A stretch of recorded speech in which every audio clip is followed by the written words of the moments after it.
Le solicito manifestar ante la Corte su nombre, José Pablo Baráibar do Carmo, nacionalidad y lugar de residencia, peruano, residencia temporal en la ciudad de Tampa, Estados Unidos. Muchas gracias. El experto deberá limitarse a contestar clara y precisamente las preguntas que se le formulen, ajustándose a los hechos o circunstancias que le consten en relación con su experticia.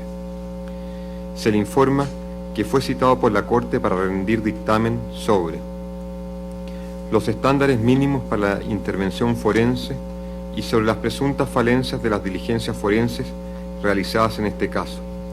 Asimismo, se referirá a las medidas que el Estado debe adoptar para la identificación de los restos de las personas presuntamente desaparecidas en este caso, así como medidas generales para la identificación de personas desaparecidas durante un conflicto armado, particularmente en situaciones en que el paso del tiempo presenta complejidades especiales. Se le informa que, de acuerdo con el artículo 53 del reglamento de la Corte, los Estados no podrán enjuiciar a las presuntas víctimas, a los testigos y a los peritos, a sus representantes o asesores legales y ejercer represalias contra ellos o sus representantes a causa de sus declaraciones, dictámenes rendidos o su defensa legal ante la Corte. Le solicito al señor perito que se ponga de pie para que el presidente lo tome el juramento rigor. Señor perito, ¿jura o declara solemnemente que ejercerá sus funciones de perito con todo honor y con toda conciencia? Sí, juro. Por favor, tome asiento.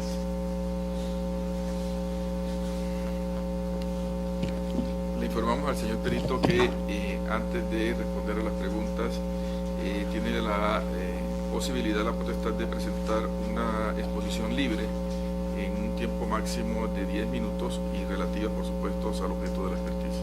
Por favor, adelante.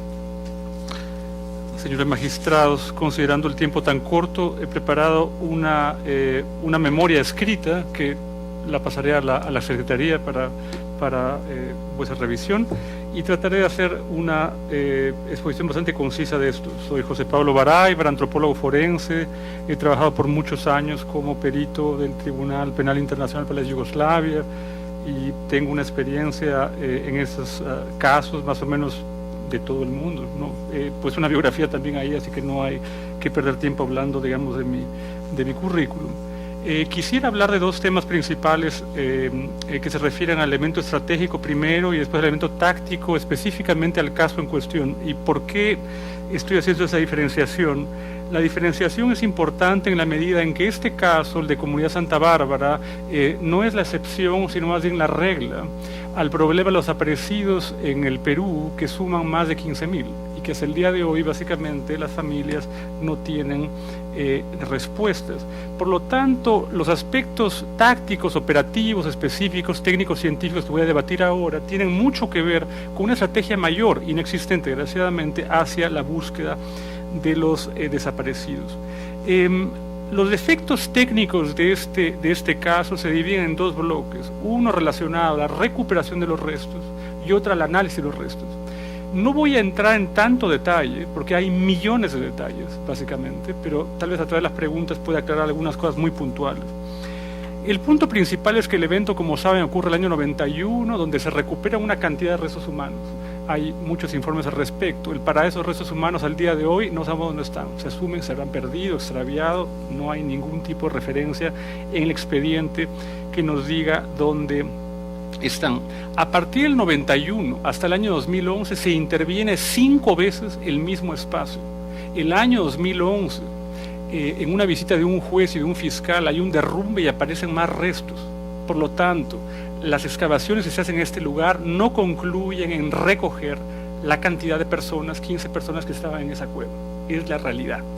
Los últimos restos del año 2011 terminan en manos de la Policía Nacional del Perú, tampoco se sabe por qué, y hay un informe en el expediente no articulado al resto de los casos.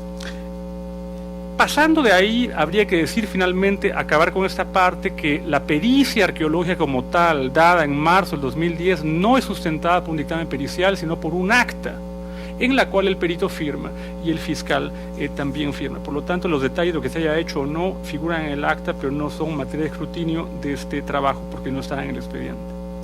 La pericia antropológica es más compleja todavía. Los restos recuperados, básicamente bastante fragmentados, junto con restos de vestimentas y de ropas, representarían, según los antropólogos que examinan esto, a 8 personas. El problema es que me he dado la molestia de recalcular este número mínimo de individuos y yo llego a otra conclusión. A mí me salen 5. Entonces la pregunta ¿son 5 o son 8? El problema principal es más aún confundido por otros temas. Pasamos a la Secretaría una fotocopia del dictamen para que los señores magistrados pudieran observar. En la copia que se les va a dar, que figura en el dictamen, aparecen únicamente 4 huesos muy pequeños pertenecientes a un feto. El problema, y llamaría la atención a ustedes, que se den cuenta básicamente de la proporción o el tamaño del hueso que está en la parte de arriba y los huesos que están en la parte de abajo. El hueso en la parte de arriba es un cúbito, un hueso al antebrazo, ¿no es cierto?, que en este caso es proporcional en tamaño al hueso del muslo o el fémur. Nadie tiene un antebrazo del tamaño de una pierna. Lo que esto quiere decir es que son 2 personas diferentes. No es un feto, sino probablemente un niño un poco más grande y un feto, que se han convertido en una sola persona. El siguiente problema, aparte de este, que ya son bastantes, es que las técnicas utilizadas para poder estimar la edad de estas personas son técnicas absolutamente inaplicables.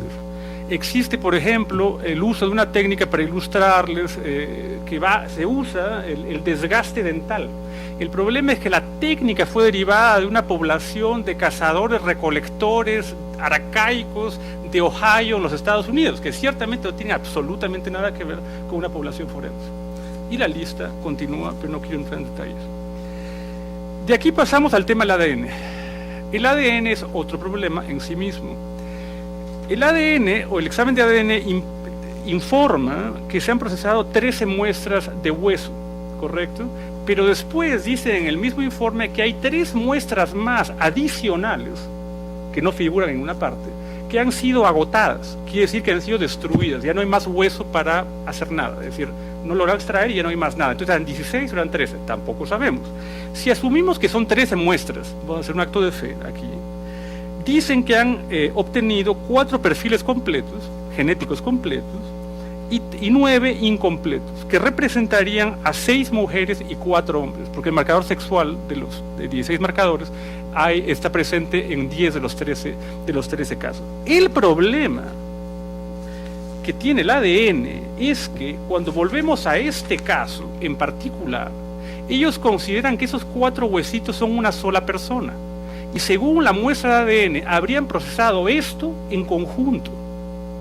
Si esas son 2 personas y las han procesado en conjunto, entonces el resultado del ADN tampoco sirve. Entonces, las dudas son más que razonables respecto a esto. Quisiera solamente, creo que todavía tengo tiempo, discutir muy rápidamente por qué esto es importante al nivel estratégico macro respecto al tema de los desaparecidos en el Perú, como pueden ser estas personas en Santa Bárbara.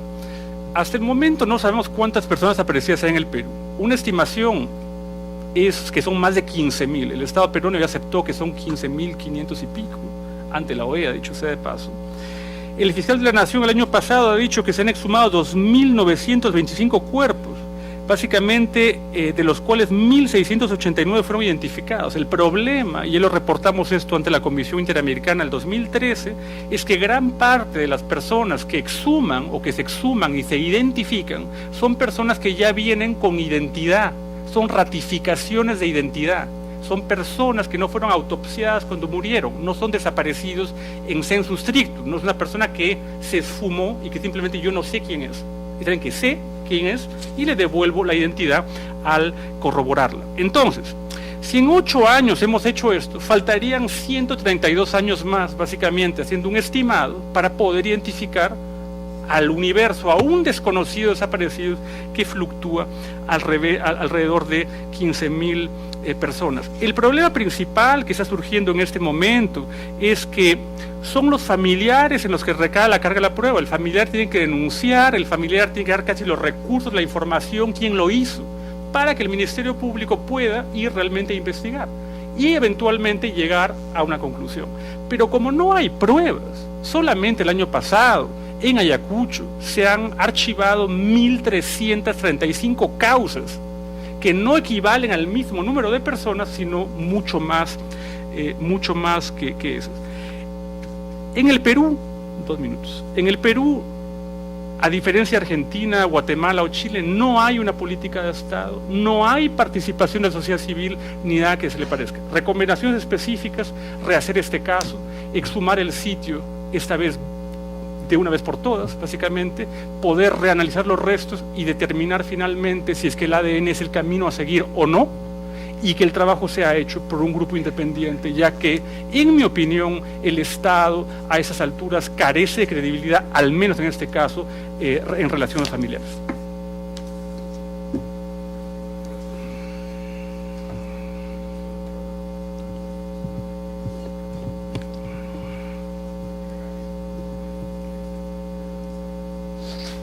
Muchísimas gracias, señor presidente. Francisco Quintana, del Centro por la Justicia y el Derecho Internacional, formulará las preguntas.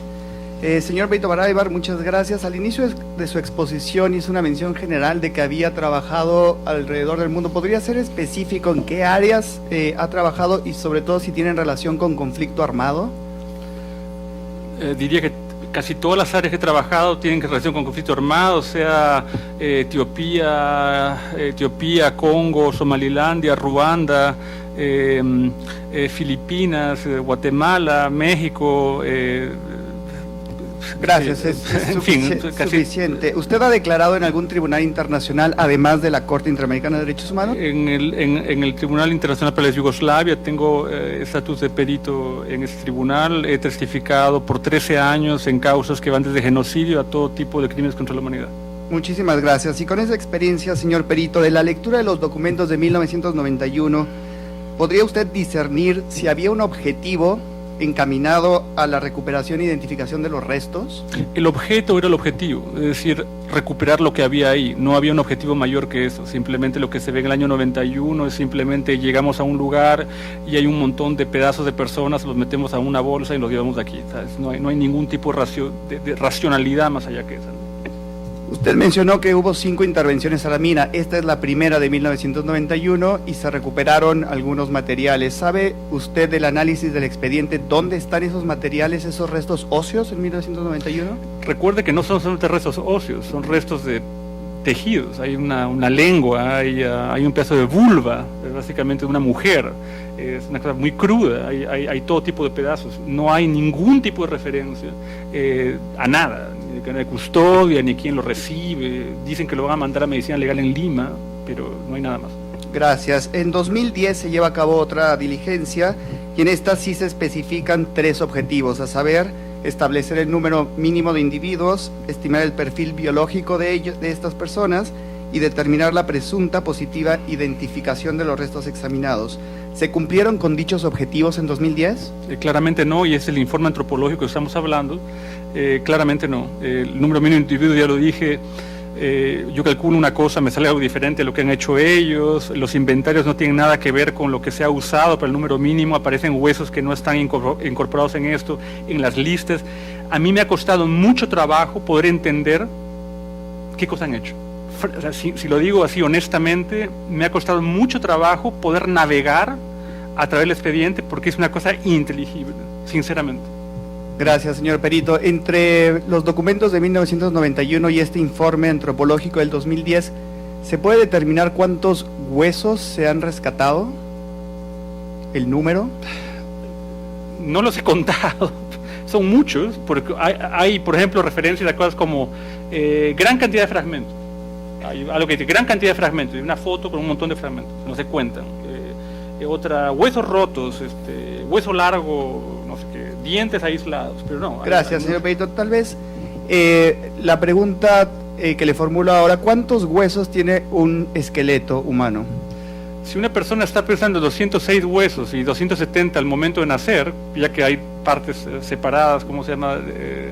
Los huesos, digamos, de los infantes, son como pequeños modelos, ¿no es cierto?, que tienen partes aún no fusionadas. Imaginemos, hagan un cálculo simplemente, si una persona se fragmenta en pedazos, en cuántos pedazos podría terminar, ya que ciertamente uno no se va a fragmentar en los huesos que componen a una persona, sino se va a romper en muchos pedazos, en muchas combinaciones, en partes y demás.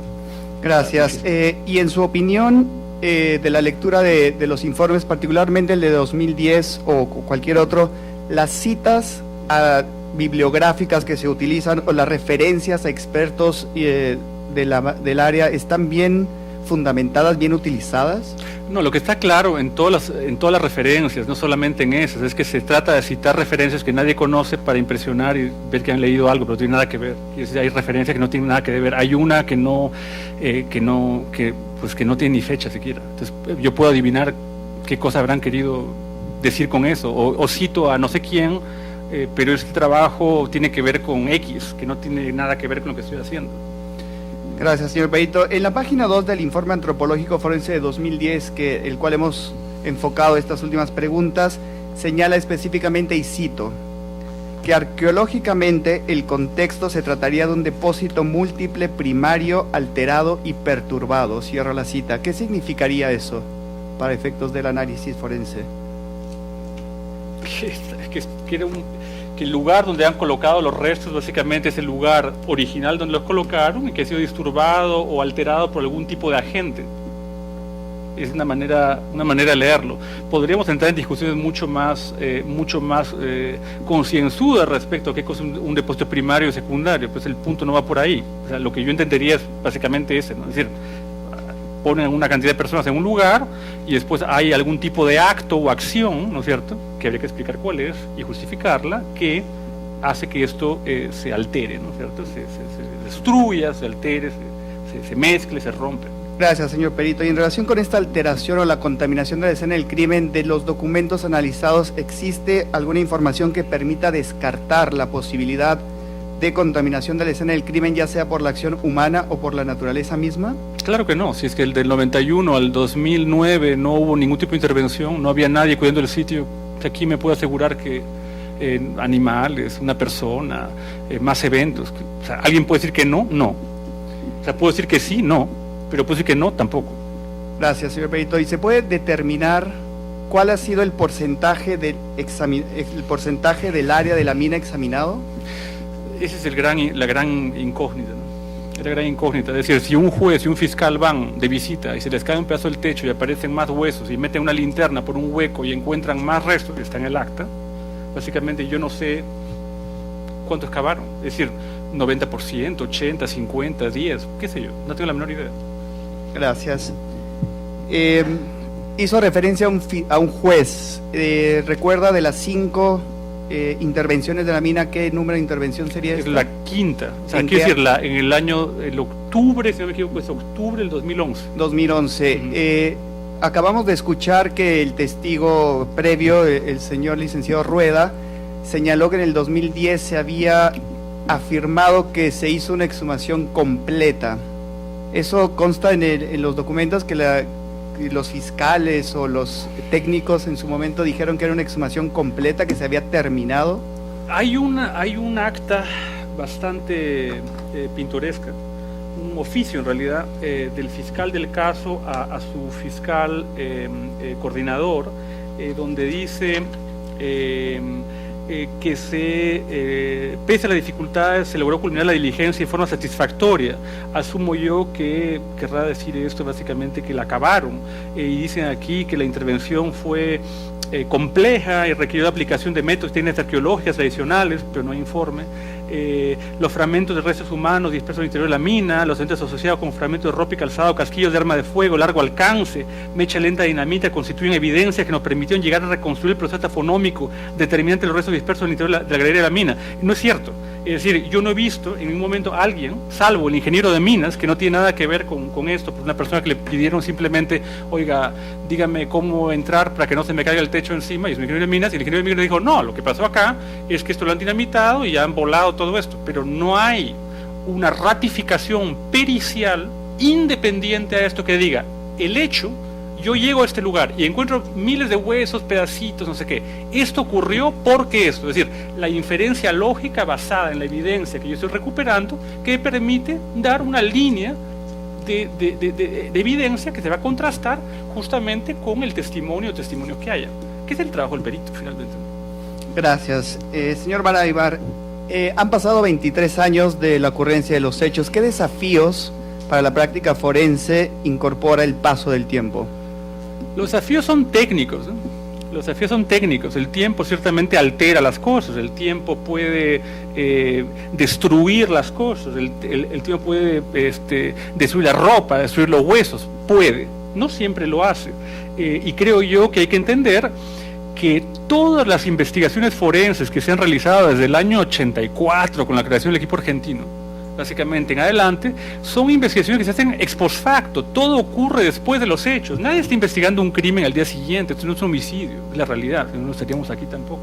Y por lo tanto creo que ya hay mucho avanzado para saber justamente qué hacer y qué no hacer al enfrentarnos al paso del tiempo. Entonces, por ejemplo, la recuperación tiene que ser óptima y tiene que ser hecha de una sola vez. Uno no puede ir a exhumar y saco los pies un día, después un año después voy y saco la pierna y otra vez por acá, un hueso se lo mando no sé quién, el otro se lo mando al otro, uso no sé qué técnica oscura para hacer algo que nadie conoce. Entonces ciertamente creo que hay una gran cantidad de material y bibliografía que podemos hablar de esto aquí, pero no hay el tiempo, para decir cómo hacer las cosas bien, o sea, reconocer mejores prácticas y demás, para justamente poder tratar de no caer, ¿no es cierto?, en la trampa del tiempo, como lo llamarían. Señor perito, estamos nosotros cayendo precisamente en esa trampa del tiempo, porque se nos agota el tiempo otorgado.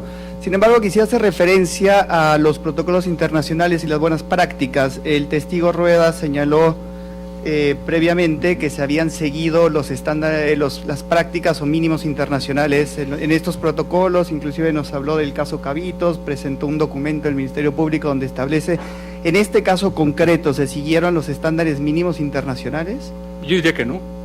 Muchas gracias, señor perito. Perdón, por el tiempo se nos agota y quisiera abordar 3 temas más. En relación con el ADN, usted hizo una referencia a que un informe del año 2012 establece entre 13 y 16 personas, pero si en el informe del 2010 había un número mínimo de individuos de los huesos que habían recuperado de 8, ¿cómo se duplican en 2 años el número de individuos?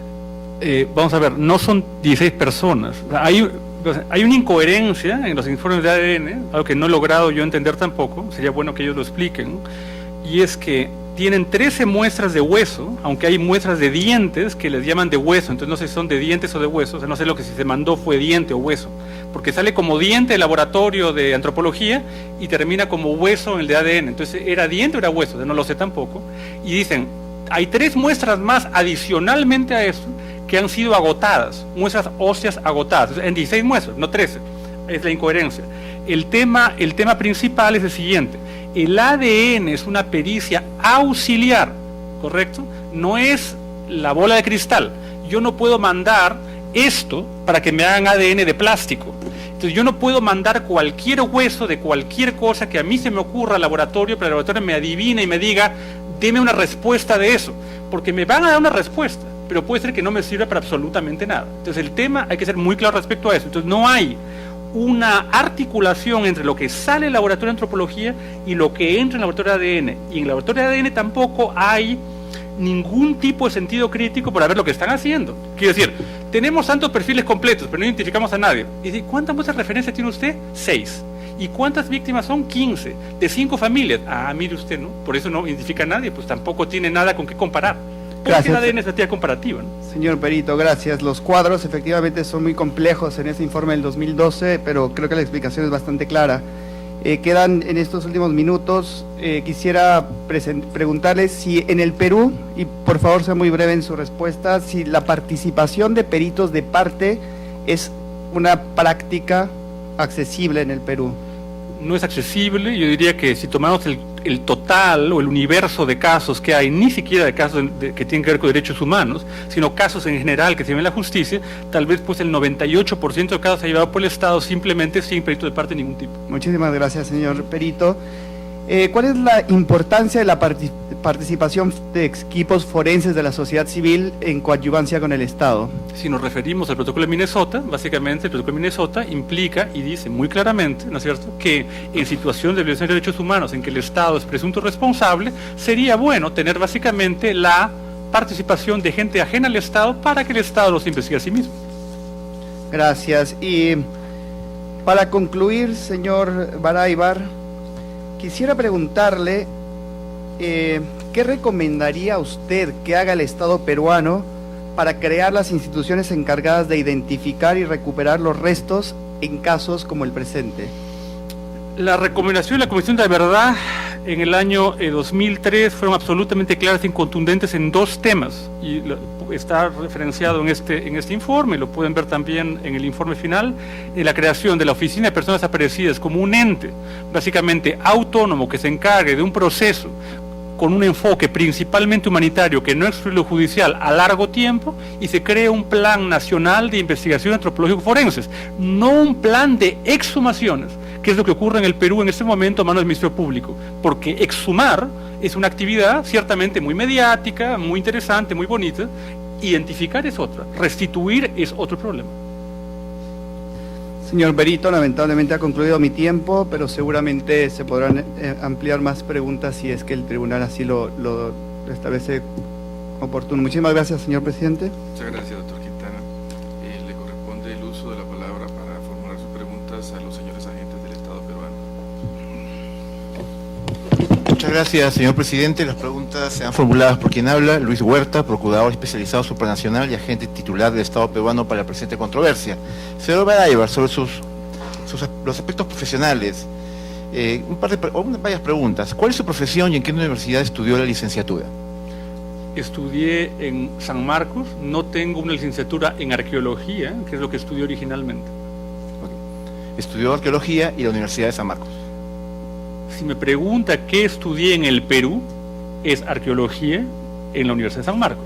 Si me pregunta qué estudié en general, le puedo decir lo demás que estudié. Justo la siguiente pregunta va por allí. Ajá. ¿Cuándo concluyó los estudios a nivel interno en el Perú y cuándo obtuvo su título? El título lo obtuve después de concluir los estudios, ¿cómo se llama?, en el año 89. No me acuerdo cuándo hice la gestión, el trámite, pero fue mucho después. Es más, tenía ya una maestría cuando obtuve el cartón, el papel. O sea, concluyó sus estudios de arqueología en el Perú. ¿Lo que estoy Sí, entendiendo? claro. Perfecto. Ajá. Y se tituló como arqueólogo. Le acabo de responder, se lo respondo nuevamente. No me licencié, tengo el título de bachiller en Ciencias Sociales con especialidad en Arqueología. Pero porque el título es una cosa es el grado académico y otra cosa es el título profesional. Por eso estoy respondiendo. No tengo licenciatura porque Perfecto. no practico la arqueología andina, para lo cual me formé a partir del año 82. Si yo trabajara en arqueología andina, sería licenciado en arqueología andina. Dejé la arqueología andina hace muchos años. Y en el ámbito interno, en el Perú, ¿está usted colegiado en alguna institución profesional? No podría estar colegiado en el Colegio de Arqueólogos porque básicamente se ha intervenido, para empezar, si quisiera y fuera licenciado en Arqueología Andina, no podría, porque es un colegio intervenido en ese momento, tal vez no lo sepa, y ciertamente, como no soy licenciado en otra cosa, no podría colegiarme en nada. ¿Usted se desempeña actualmente como antropólogo forense o como arqueólogo forense? Como antropólogo forense, aunque he trabajado en ambas cosas. ¿Y la especialización como antropólogo forense la obtuvo principalmente como resultado de su actividad profesional o por No. curso de especialización? No, tengo 2 maestrías al respecto, ¿sí? Una en Londres y una en Granada, en España. Y la última es casualmente en antropología física y forense. ¿Podría usted indicar cuál es el objeto de la antropología forense, de la arqueología forense, de la biología forense y de la medicina forense, por favor? Siendo muy puntual en las diferencias. La antropología forense se refiere al estudio de restos, básicamente, o muy descompuestos o esqueletizados de contextos médicos legales. La arqueología forense, la recuperación de esos restos en los mismos contextos. La biología forense sería básicamente el análisis de principalmente fluidos, manchas y demás en prendas u otros objetos. Y la medicina forense creo que no tiene muchas definiciones que hacer, pero el trabajo básicamente, el examen médico legal de una persona muerta en una situación no natural. Usted ha hecho referencia a los instrumentos internacionales o los estándares mínimos en materia de búsqueda de restos de personas desaparecidas. ¿Podría precisarnos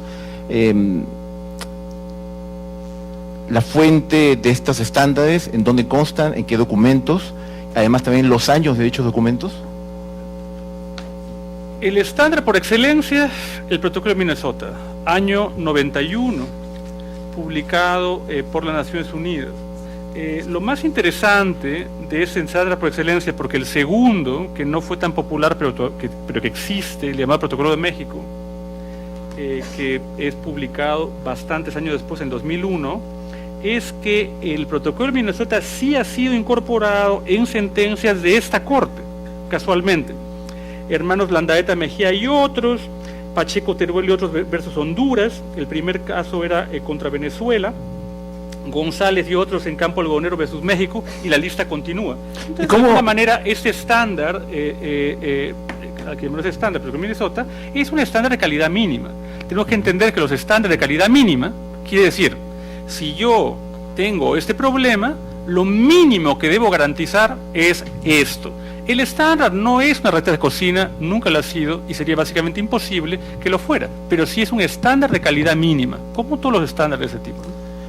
Usted ha señalado que el protocolo de Minnesota, o el documento de Minnesota al que ha hecho referencia, que en un anterior peritaje fue calificado como una ayuda a memoria por el perito von der Brieder, en el caso Cruz Sánchez, se dio en el año 91. Ahora bien, ¿cómo podría usted analizar el conocimiento de ese protocolo del año 91, el ámbito peruano, también en el año 91, cuando ocurrieron los hechos de Santa Bárbara? ¿Cómo exigirle al Estado peruano en el año 91 que unos protocolos que recién están comenzando a aprobarse o a desarrollarse puedan ser aplicados con la rigurosidad que usted ahora está manifestando que debe hacerse? Le voy a decir por qué. Porque en el año 84, cuando no había protocolo de Minnesota de ningún tipo, ni ningún tipo de protocolo de nada, y se creó el equipo argentino, básicamente hubo un gran movimiento a través de América Latina, seguido después por la creación del equipo chileno, y poco tiempo después por el equipo guatemalteco, básicamente para poder establecer estándares de calidad mínimo de cómo hacer ese tipo de intervenciones que tenían relación con violaciones a los derechos humanos, independientemente si había un conflicto activo o no lo había. Entonces ya había en ese momento un sentido común de cómo hacer las cosas. Pero, ¿a qué nivel había ese sentido común? ¿Era un nivel académico o ya era un nivel gubernamental, ya era un nivel institucional? No, había un nivel básicamente era multilateral, diría yo. Hubieron muchas visitas en los países de la región por muchos expertos de la época.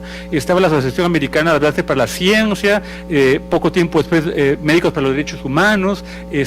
Hay mucho trabajo respecto a eso, hay mucha cosa publicada. Repito, pero era más bien un movimiento de la sociedad civil, no tanto de gubernamental, pues no, para que nos aclare un poco el escenario. Al 91, para poder entenderlo. Si usted está preguntando a mí, si es que antes del año 91 el Estado peruano había firmado no sé qué, le voy a decir que no sé, pero no es mi especialidad. No puedo representar con la menor idea. Lo que le puedo decir sí es que había un conocimiento en la región respecto a esto, totalmente. Y es más. ¿Pero a qué nivel? Es lo que voy. Porque usted ha sido muy crítico de lo que el Estado peruano no hizo en el año 91. Ha señalado todo lo que el Estado debió hacer y no hizo. Aspectos que ya han sido en base analizados ampliamente por la Corte Interamericana de Derechos Humanos en su sentencia. Muchas de las cosas que usted ha planteado ya están planteadas también en otros fallos de la Corte. Ajá. Y todos los conocemos. Pero es importante en esta audiencia, dado que es una audiencia que se está viendo, se está grabando y puede reflejar también el análisis de lo que nos pasa del Estado peruano y lo que podría hacerse en un tono más, por así decirlo, analítico y propositivo a la vez, evaluar también por qué las cosas ocurrieron. Es decir, el año 91, usted afirma que no se hizo nada, que el Estado peruano no llevó a cabo nada de lo que hoy en día se entiende como son los estándares. No, perdón, un segundito. Después eso queremos averiguar, y por eso usted es el experto, ¿por qué ocurrió eso? ¿Qué es lo que pasaba en el 91 que llevó al Estado a no poder llevar a cabo aquellas cosas que usted, durante su posición, ha señalado que debieron hacerse? Hábilmente usted está combinando varios argumentos y quiero responder a cada parte, pues está metiendo todo en el mismo saco. Mi crítica fundamental no es el año 91. Mi crítica fundamental es cuando ya hay protocolo de Minnesota, cuando ya hay protocolo de México y cuando ya hay todo a partir del año 2009. Lo que yo he dicho, sí lo he dicho, es que a mí no me consta qué pasó el año 91, porque lo que hay es un acta donde dice que la gente fue y recuperó una lengua, no sé qué, un pedazo, una trenza, lo metieron en una bolsa y lo iban a mandar al Instituto de Medicina Legal, que en la época no era parte del Ministerio Público, en el Cercado de Lima.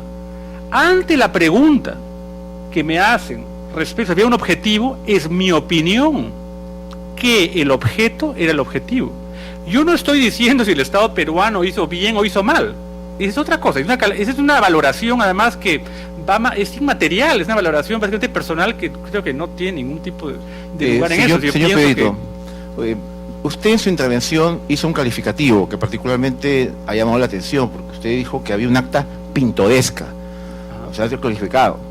No sabemos si son los mismos términos, nunca al menos en la Corte, en los varios casos que ya estamos aquí con el Defensa del Estado, hemos escuchado a algún experto en una materia referirse así a algún documento de un Estado. Pero ahí hay una calificación. Dentro de ese análisis que usted ha realizado, podríamos, quisiéramos formular las siguientes preguntas. La pericia que usted ha realizado es sobre la base de los documentos que le han sido alcanzados. Correcto. Es decir, ¿usted ha estado en la zona de Santa Bárbara donde ocurrieron los hechos? No. ¿Conoce las características de la zona? Tampoco. Me refiero a no conocerlas in situ, sino haber revisado las características de la zona en cuanto a altura, clima. Sí, he trabajado muchísimos años básicamente en toda la región andina desde el día de hoy. Quiero decir, si me dice, he vivido en los Andes, he vivido en la sierra, he estado 4.000 metros de Huancavelica. No, pero ciertamente no. Y es lo mismo, se puede hacer un análisis de lo que ocurrió con respecto de los restos en un sitio donde no se tiene conocimiento del aspecto geográfico, por así decirlo, comparándolo con los Andes en general. Todos los Andes son iguales y es posible hacer una evaluación de los temas sin tomar conocimiento específico de la situación geográfica o lo que pasa en una zona determinada. Pero no entiendo su pregunta. ¿Cuál es su pregunta exactamente? La pregunta es, ¿se puede realizar un análisis crítico de lo ocurrido, tomando como referencia que ha trabajado usted en los Andes en general, pero sin conocer las particularidades de la zona en concreto en donde ocurrieron los hechos? Sí, porque los documentos que están aquí, en teoría, siguen una secuencia lógica, en teoría, ¿no es cierto? Y han llegado a ese lugar, no pues se les ocurrió, porque alguien los llevó, porque hubo una denuncia, porque alguien dijo pasó esto, porque hay un testigo, por lo que fuera. Es decir, nadie llegó ahí porque usted estaba sabe, caminando usted es experto, usted ha analizado las pericias. Usted como experto y cualquier persona que hace una pericia lo sabe perfectamente, que muchas veces los documentos reflejan una determinada situación, datos, cifras, conclusiones.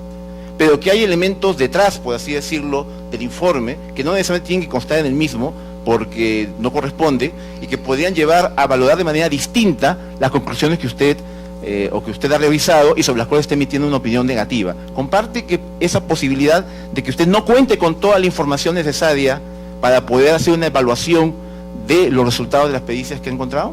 No comparto la opinión para nada. Y yo le voy a decir por qué, aunque esa es una opinión básicamente totalmente personal, porque ya le respondí su pregunta. Yo como perito de otros tribunales, también supranacionales, le podría decir que lo que esté representado en mi pericia es lo que es. O sea, yo no puedo decir, esa es mi pericia, pero en realidad pasó otra cosa. O sea, júzgueme por lo que usted no sabe, pero eso acá, no, eso es una broma, ¿sabe? O sea, eso es como un avance, pero en realidad lo otro lo sé yo y lo tengo ahí y no lo voy a compartir con usted. Perdón, o sea, quiero decir, en mi experiencia, y son muchos años, fíjese usted, son muchísimos años. Yo fui uno de los 5 peritos en el primer caso de genocidio después de Nuremberg y Tokio usando evidencia forense. Eso se ve, hemos visto su experiencia. Eso es bueno, lo que quiero decir es, me parece muy poco serio pensar, ¿no es cierto? Me parece muy poco serio pensar que si uno revisa los documentos dados por el Estado peruano sobre lo hecho, me digan, bueno, sí, pero pasó otra cosa que no está acá. Pues entonces no sé, no, yo no trabajo así. O sea, bueno, la respuesta es diciendo no. Bueno, a nosotros también nos parece poco serio que alguien perito diga que un acta es pintoresca. En todo caso, continuando con las preguntas, las deficiencias encontradas, porque esto es muy importante en este caso. En el Estado peruano sabemos ya las cosas que pasaron. Sabemos de alguna forma, en algunos escenarios, por qué pasaron. Pero en el caso específico de las deficiencias que usted ha encontrado en la actividad que se realizó el Estado peruano en 1991, le pido por favor su opinión como experto. ¿Por qué ocurrió ello? ¿Por qué ocurrieron esas deficiencias? ¿Qué pasó estructuralmente en el Estado? No le pido una respuesta general de que hubo muchos problemas, nadie quería hacer nada, sino su análisis como experto específico de identificar las razones por las cuales a 1991 se generaban esos tipos de documentos a los cuales usted se ha referido durante su pericia. Señor Procurador, nuevamente le vuelvo a responder. Yo no tengo, en realidad, capacidad, ¿no es cierto?, para poder pronunciarme sobre por qué el Estado peruano en el año 91 hacía un acta. Porque el problema es el siguiente, vayamos por partes y cucharadas. El acta del año 91, sobre el recojo de esos pedazos de personas en la mina, ¿no es cierto?, indica que esos restos serían enviados por un examen anatomopatológico de medicina legal. Yo no dispongo en este archivo del examen anatomopatológico hecho por peritos, que sería tal vez motivo de la pericia, pero yo no tengo la capacidad para poder especular por qué el Estado peruano fue con la policía, sin la policía, en asémila o a pie, por qué pararon a las personas por no sé cuántas horas antes de entrar al sitio, por qué detonaron la mina 3 veces más. Esos son problemas que básicamente no me incumben como perito. Lo que tengo acá es un acta que dice que fueron para allá, recogieron unas cosas y se fueron, y que lo mandarían para análisis. Esa respuesta al análisis no aparece acá. La otra valoración es una valoración totalmente subjetiva, que yo puedo tener una opinión como ciudadano, pero que tampoco creo que venga al lugar aquí. O tal vez quiera usted que le diga que el conflicto armado interno, que era una zona muy peligrosa, que la gente no podía estar ahí, pero es un tema de opiniones personales. Bien, sí, no periciales. eso ya lo conocemos porque son diferentes casos. No es la primera vez que discutimos a nivel de la Corte el tema de desaparición forzada. Usted ha afirmado que el Estado carece de, comillas, credibilidad. Y usted señala que le ha costado trabajo entender los informes. Y de alguna forma entendemos que concluye que la solución a todo ese problema sería que se busquen peritos independientes. Eso es lo que hemos entendido, es decir, como el Estado ha demostrado que carece de independencia y le pedía por favor que pueda, perdón, a usted señalado que el Estado carece de credibilidad, que le ha costado entender los informes del Estado. Como usted ha afirmado ello, le pidió por favor que pueda precisar mejor las variables específicas por las cuales considera que lo que el Estado hace en materia de desaparición forzada hasta la fecha carece de credibilidad, y que por qué como consecuencia de ello entonces la respuesta sería buscar peritos independientes. ¿Cómo no? Me parece una pregunta absolutamente pertinente. Fíjese usted, la carencia de credibilidad se da básicamente en la medida en que hay unas cifras, ¿no es cierto?, que son comunicadas en este caso por el fiscal de la Nación, pero nosotros tenemos información en paralelo que se ha tenido que obtener a través de la misma Fiscalía de la Nación en un proceso de 3 años con una negociación de la Cruz Roja Internacional para que puedan dar o compartir las cifras reales de lo que hacen. Entonces cuando me dicen, hemos exhumado 2.925 cuerpos, digo, wow, qué maravilla, y hemos identificado a 1.689 personas, y uno se pide analizar, 1.689 personas, qué increíble, realmente están avanzando algo, y después me doy cuenta que en realidad no son 1.689 personas. Perdón, señor Pedrito, le fui muy puntual en la premisa de la pregunta de que pueda señalar aquellas variables, es decir, aquellos elementos, no hechos, cifras o datos, sino su evaluación general, porque el tiempo es muy corto. Entonces, las variables por las cuales considera usted que carecen de credibilidad los informes que realiza el Estado. Los procedimientos técnicos inadecuados, principalmente, las cifras absolutamente maquilladas, como en este caso, muy importante, un elemento de credibilidad son las cifras, ¿no es cierto? Y la falta de una articulación entre una cosa y la otra, es decir, ¿cuántos desaparecidos hay? ¿Cómo hay que buscarlos? ¿Y qué procedimientos técnicos se requieren para buscarlos? ¿Y cómo solucionamos esos problemas? Como usted ha dicho, recurriendo a expertos independientes. No, mire. Por cada uno de los puntos que usted ha señalado. Sí, por ejemplo, claro que sí. Usted ha mencionado que se maquillan las cifras. Sí. Más allá del término que en realidad nosotros rechazamos porque no es voluntad del Estado usar esos términos ante la Corte. ¿Cuál es en qué se sustenta para decir que se maquillan las cifras? Bueno, se lo estaba diciendo, me interrumpió. Le decía, por ejemplo, que cuando se habla de 1.689 identificaciones y que después se descubre, pero ya no en lo público, sino en las reuniones de grupo de trabajo, que en realidad habían una gran cantidad de personas que estaban ya identificadas, o sea, que no eran desaparecidos, no eran personas que se les ratificaba la identidad, quiere decir entonces que la cifra real de identificados no es tal, porque era gente que ya venía identificada. Mi problema o mi interés serían las personas desaparecidas, las personas que no sabemos dónde están. Pero son cifras equivocadas entonces, porque el término maquillar, no, pues, por eso, porque usted usa el término que es poco técnico, maquillar, que da la impresión que fue alguien quiere ocultar algo. Entonces lo que usted está queriendo decir que las cifras, tal como se están planteando, no reflejan necesariamente lo que se encuentra. Te estoy preguntando porque no sé. Correcto, pero usted es el Estado, no yo. Entonces quiero decir, si para usted implica que dar una cifra cuando es otra, es básicamente algo como los archivos, como los informes, ¿no? Que dice una cosa pero es otra, está bien, es su entendimiento. Para mí se llama maquillaje. Así simplemente. No es un término científico, ¿correcto? Es un término no está en el protocolo de Minnesota, no está en el protocolo no está en Minnesota, Perfecto, ningún protocolo. Es un término que estamos acuñando en ese momento. Por favor, creo que ya el tiempo ha concluido. Sí, esas son todas las preguntas, señor magistrado. Muy bien, muchas gracias. Doctor Luis Huerta, agente del Estado peruano. Le corresponde preguntarle a los colegas si tienen alguna inquietud para el señor perito. Eduardo Ferrer. Adelante, por favor. Gracias, señor presidente. Señor perito, al inicio de su exposición usted mencionó 15.000 desaparecidos en el Perú. ¿Dónde saca esta cifra? El Estado peruano ha admitido o presentado la cifra ante la OEA, casualmente, y son más. Le voy a decir exactamente, son 15.500 y tantos. 15.731 es el número que el Estado peruano ¿En qué documento? ha aceptado. Y está acá la cita, también se la voy a dar.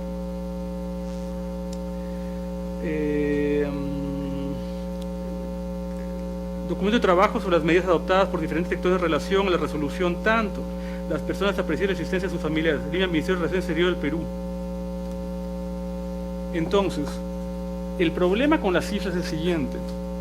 El Consejo de Reparaciones en este momento, el Registro Único de Víctimas, ha logrado hasta el momento un número que va casi hasta los 8.000. ¿Okay? La Comisión de la Verdad en su momento habló de 8.558, llevan 3 cifras. El EPAF, la institución que dirijo, en el año 2009 hizo un consolidado de listas con 13.721 nombres. Lo que esto quiere decir básicamente es que el número está por ahí, en algún lugar en el medio, pero hay que consolidar muchísimas listas todavía. Es decir, no sabemos aún a cuántas personas estamos buscando. Esa es, digamos, la conclusión del asunto. Bueno, y ya en el caso concreto, ¿no? En el 2009, bueno, en el 2010 se llevó a cabo la exhumación. Correcto. ¿Cuál sería una buena práctica en ese momento? Teniendo en cuenta que pasaron ya 19 años, teniendo en cuenta las circunstancias particulares que usted ha mencionado y que se han preguntado en esta audiencia, ¿cuál sería una buena práctica para la identificación de los restos de las personas? ¿Cuál sería la práctica? Primer punto. En el año 2000. Correcto. Primer punto. Excavar todo lo que había que excavar. Yo sé que hay una mina, llamo a un especialista, como se hizo en este caso. El especialista fue un poco atropellado el asunto, pero un especialista en algún momento, en el 2010, que llegó y dijo, bueno, que acá una malla, no sé qué, muy bien, tengo todo el espacio preparado, lo excavo completamente, saco todo lo que hay que sacar, diciéndolo en términos coloquiales. Los restos se transfieren al laboratorio, hago un inventario de todo lo que hay, tratando de identificar todos los huesitos que hay, de pegar todas las partes que puedan estar rotas, pero ser partes de un todo más grande. Establezco el número mínimo de individuos, es decir, al menos cuántas personas están representadas por todos esos huesitos, cuál es izquierdo, cuál es derecho, para no estar contando doble una parte por el estilo. Uso las técnicas adecuadas para estimar la edad, de ser posible, el sexo, de ser posible, y en base a este número mínimo de individuos voy a empezar a tomar muestras para el ADN, entendiendo también que no es deseable enviar, si tengo por ejemplo un huesito de ese tamaño, que es el único ejemplar que tengo para esto, no voy a mandarlo todo para ADN, porque puede pasar, y ya pasó en otros casos, es que se agote la muestra y no se logra un perfil. En ese momento, ¿qué le entrego a la familia?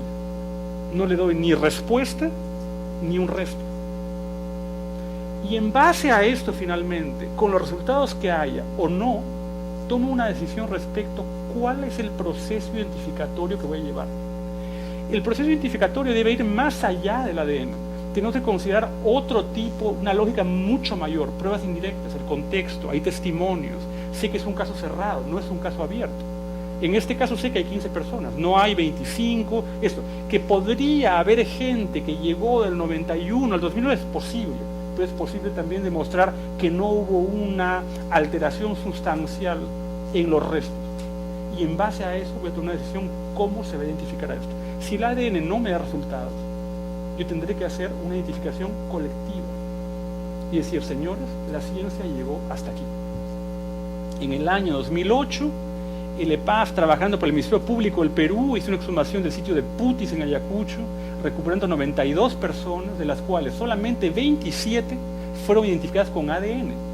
Una fue identificada por métodos tradicionales y los restos fueron entregados a la comunidad porque era un caso cerrado. Se sabían que eran 92 víctimas que estaban ahí, pero no sabía quién era quién porque no era posible. La ciencia llegó a ese momento. Si usted quiere con los restos encontrados, si se hubiesen hecho lo que usted está comentando, ¿se pudo haber identificado a las... Yo creo que sí. Es más, por ejemplo, le doy un ejemplo, pero obviamente, yo estoy mirando aquí fotocopias de cosas en blanco y negro, que no, o sea, hay un nivel de subjetividad en la medida que tengo una fotocopia, quiero decir.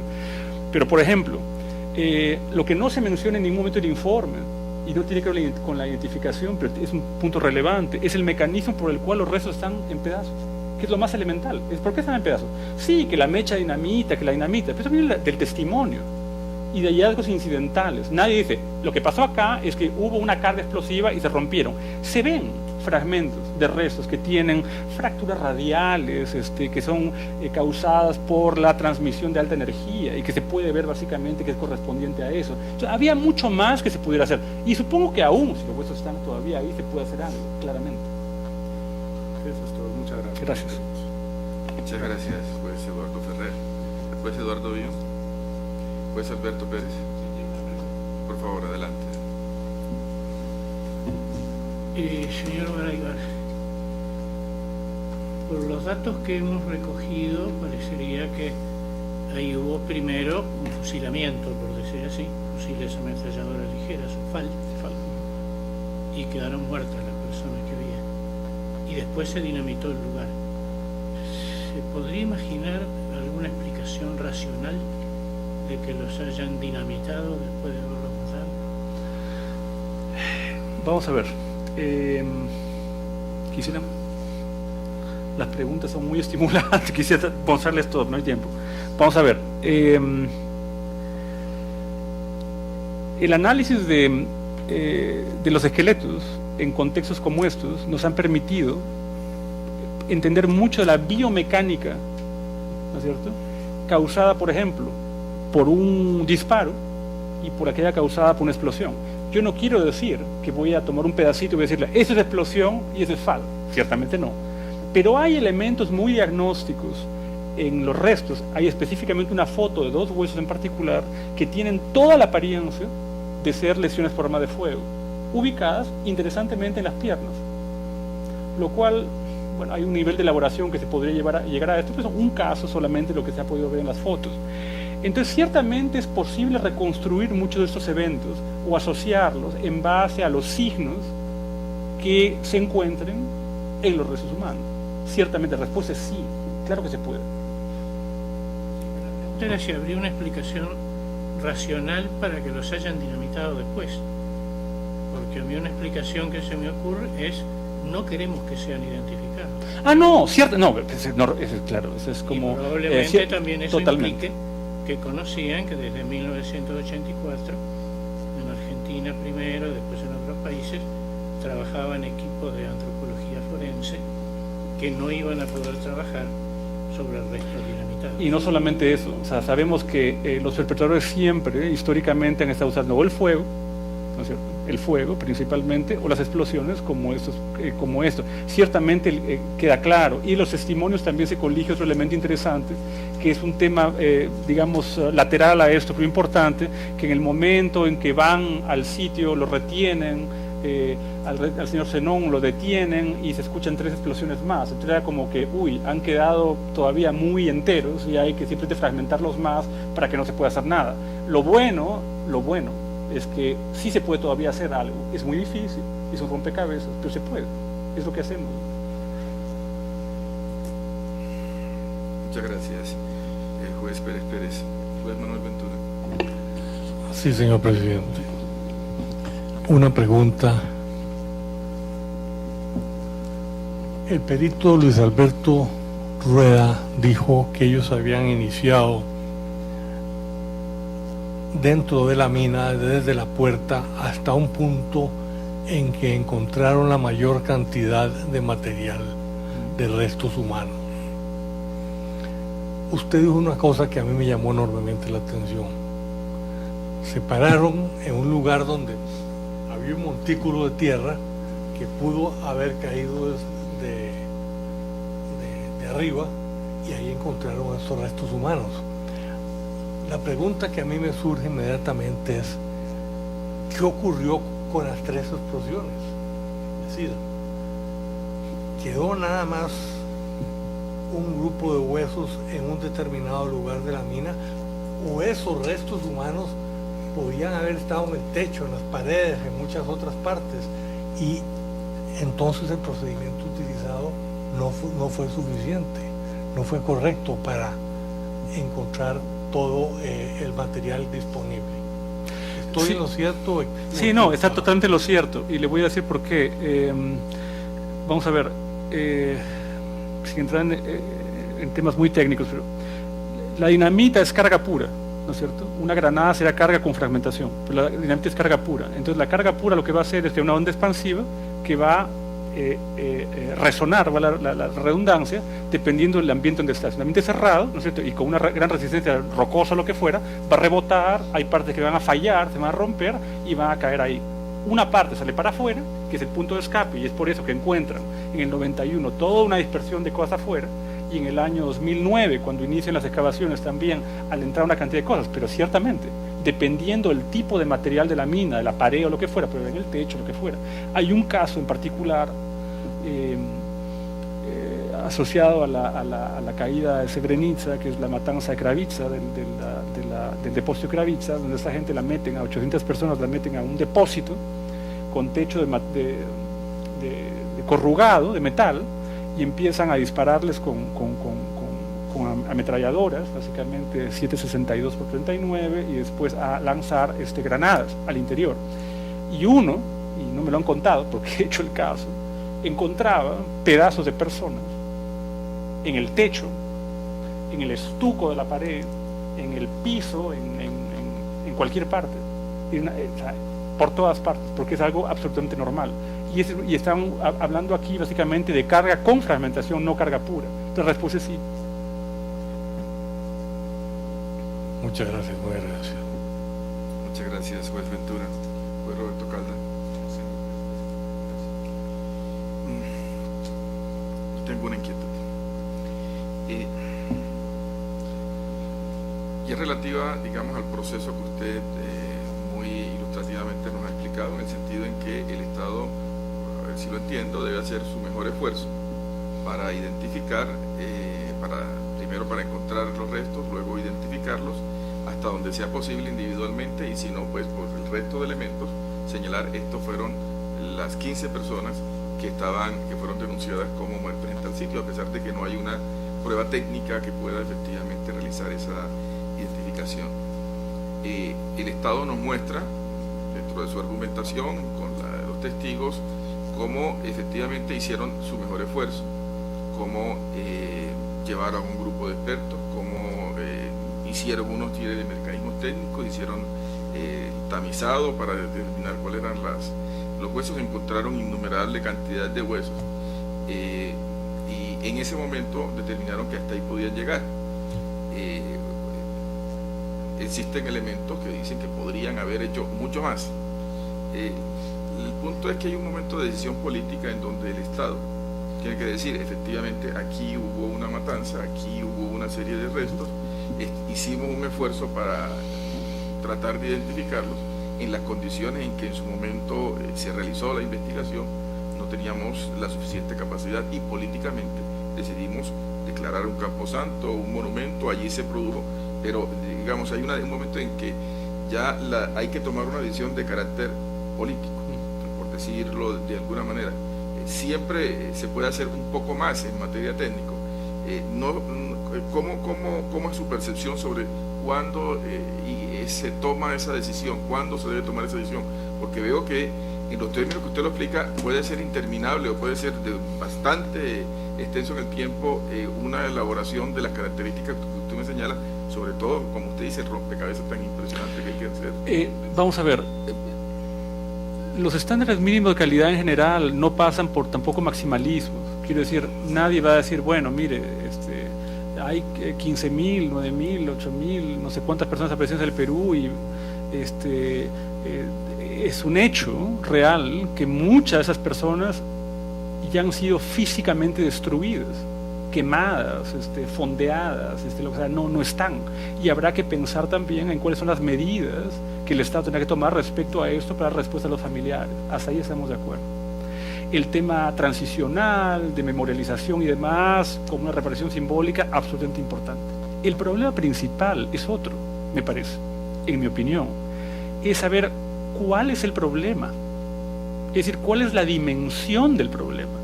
Y en el caso del Perú, y desgraciadamente son muchas sentencias contra el Perú, es que no es este caso, digamos, como decía, no es la excepción sino la norma. El problema son muchos casos, ¿no es cierto? Y hasta ahora no sabemos siquiera, no podemos venir a esta corte a decir, bueno, mire usted, en el Perú hay tantos desaparecidos, tantos, ni más ni menos, ¿no es cierto? Y se va a hacer tal cosa para ocuparse de ese número, ni siquiera sabemos eso. Entonces nos ocupamos de acciones más bien tácticas, operativas, que es lo más fácil. Es decir, exhumar es lo más sencillo. ¿En qué sentido? No porque sea sencillo que le guste a alguien, sino que, bueno, uno va a exhumar y va a encontrar un muerto. El problema es saber dónde vive ese muerto. Y el mejor ejemplo son los casos abiertos, que se relacionan a bases militares, como los Cabitos, que mencionaron hace un momento. En los Cabitos entró gente y la gente la intercambiaban con gente de otra base. Entonces, si yo entraba a los Cabitos, no tenía yo que morir y que me entierren en los Cabitos. Yo puedo estar en cualquier parte. Me puedo haber tirado un helicóptero en un río de la selva y no me va a encontrar nunca más. Entonces, ¿qué cosa hago? Yo tendría que dividir y decir, bueno, me ocupo los casos cerrados primero, como este, ¿no es cierto? Que sé que hay un universo de personas tal, agoto todo, entrego, identifico, entrego, ¿no es cierto? Y después me ocupo de los casos abiertos. Pero el problema es, yo le preguntaría a alguien, ¿y cuánta gente desapareció en Cabitos? No sé, porque nadie sabe, y es lo peor de todo. ¿Hasta qué año funcionó Cabitos? Es decir, que recibía gente, no sé, porque tampoco se sabe. Entonces no hay criterio respecto a esto, y a eso me refiero por la estrategia. Entonces, yo creo que cuando ya se hizo todo, después de entender el problema, uno puede llegar al punto de decir, bueno, como ya llegué hasta aquí porque no puedo ir más allá, entonces, bueno, tendré que empezar pues a tomar soluciones tal vez más creativas junto con las víctimas y demás. Pero si no he hecho ese esfuerzo, es muy complicado. Muchas gracias, señor Perito. Ha sido muy interesante todas sus impresiones.